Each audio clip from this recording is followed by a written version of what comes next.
Hi, in this video we will see what is ABS function in Tableau. So ABS is a numeric function which help us to uh, return the absolute value.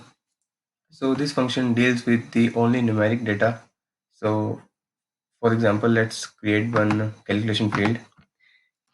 I'll type the title as a ABS number,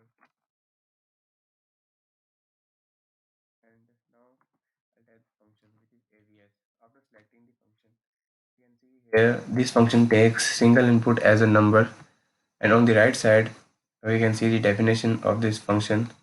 Here it says the ABS function returns the absolute value of the given number. So for example, I'll set the value as a minus of 16.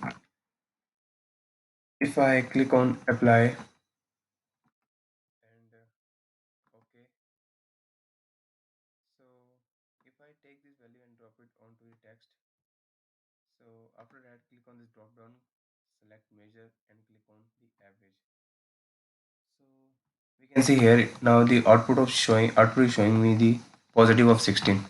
If I go to my function again and see the value that I have inputted in the function, which is negative of 16. So we can see and compare both of the values.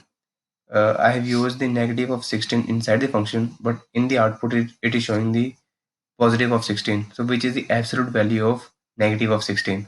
So this is how ABS function works in Tableau. And thanks for watching this video and stay tuned for more.